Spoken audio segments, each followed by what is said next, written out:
Today, the water takes us to the south of France.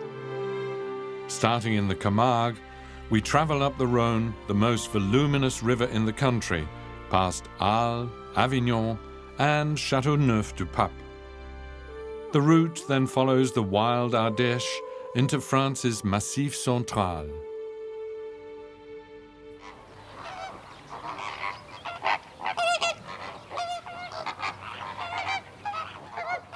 They are the symbol of the Camargue, pink flamingos. The Rhône Delta, France's largest alluvial plain, is an important resting station for them. As they search for food, the birds congregate in large colonies in the shallow water, which offers protection against predators. They feed on small fish, mollusks and crustaceans that contain the pigment carotene, and which gives the birds their pink plumage.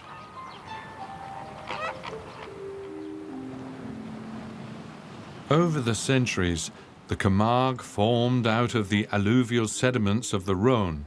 Debris carried by the river out of the Alps forms the foundation of this coastal region. The result is a world between land and the sea, in which salt water and fresh water mix and create a unique biosphere.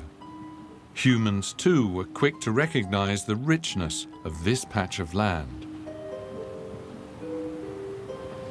Locks, canals and irrigation systems have done much to change the Camargue. Salt production in large ponds known as étangs, however, is on the wane. The French state has purchased much of the land in order to restore it to its original state.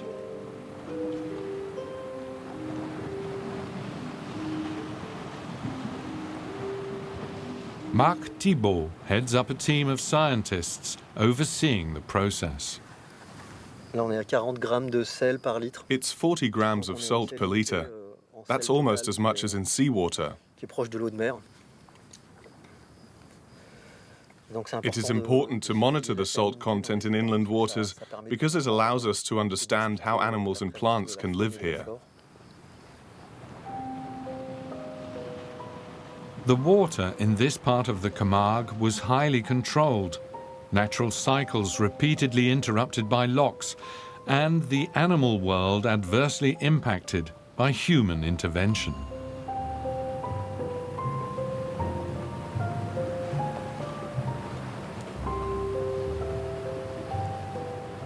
Tous ces aménagements ont eu des conséquences très importantes. Il y a aujourd'hui beaucoup These arrangements had a big impact here. The exchange between the sea and the delta had become quite limited.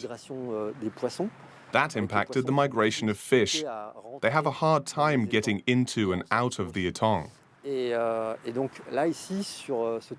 But now we finally have the chance in this area, which is now state property, to re-establish the exchange between the sea and the inland waters. Ces échanges entre la mer et les étangs. The wind-whipped landscape of the Camargue is dotted with wetlands. It is home to a rather sparse world of plants, which must be able to tolerate salt and water to flourish here. The region is also known for its black cattle, which are bred for the French version of bullfighting. In contrast to the Spanish corrida, however, the course camarguaise is not fatal for the animals.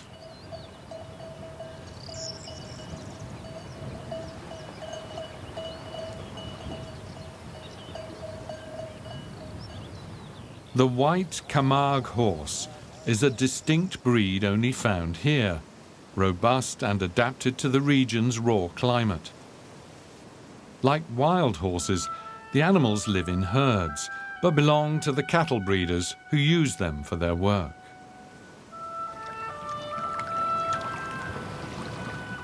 We've come to the Étang du Vaccaré, the largest of the many lagoons in the Camargue.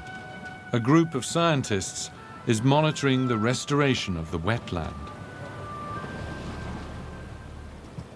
Biologist Delphine Nicolas and her team are looking at how changes in the étang affect the fish population.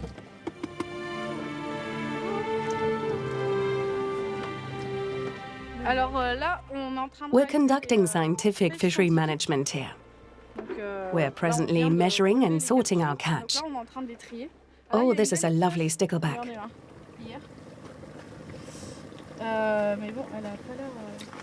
Today, the scientists caught a large number of mussels, crustaceans and eels in the former salterns.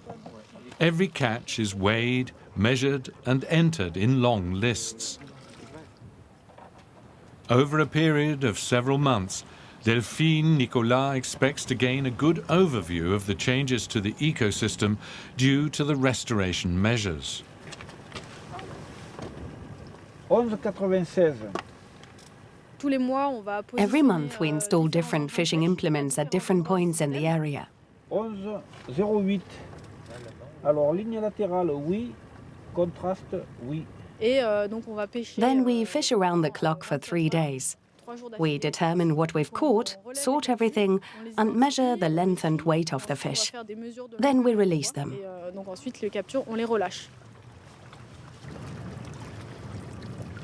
The species are well adapted to the fluctuating salinity as well as the temperatures. They are brackish water species and are considered very ecologically valuable. They can withstand strong fluctuations in salinity and temperature. That means that we have a low diversity of populations, so just a few species, but a great abundance of those that are here.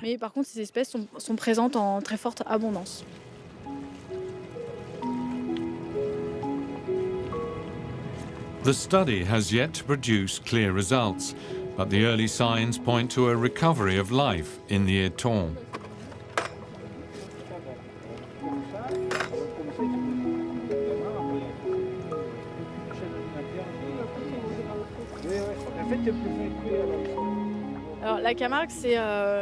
The Camargue is well known as a nature reserve, a sanctuary for biodiversity. We have a lot of wild species here, including many different birds. But it is also a landscape that has been starkly impacted by human structures and activities. It's really the paradox of the Camargue. A very wild environment, but also highly shaped by humans.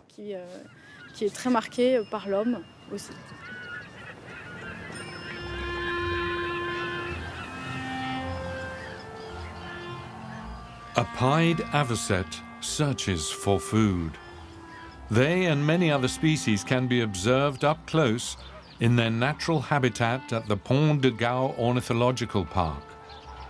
The cattle egrets have just had offspring. The elegant little egret is at home here as well.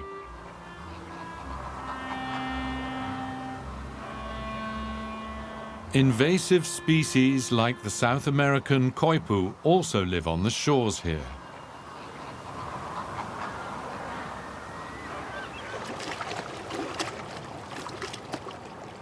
A bit further towards the Rhône Delta, the Palissade estate encompasses over 700 hectares and is today entirely dedicated to landscape conservation. Except for the dikes that protect the lower Camargue against sea and floodwaters, the forces of nature have always held sway here. It is home to a diverse range of flora and fauna.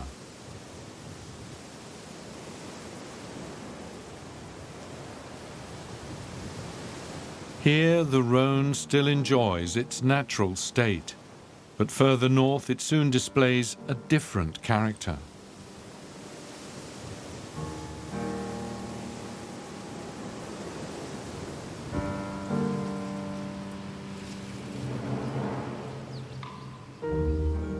The journey now ventures upstream along the Rhône, 30 kilometers to the next city.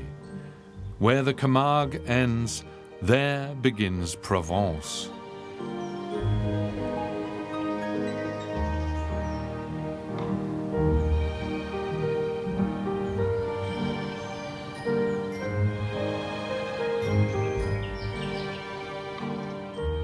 Arles takes shape in the distance.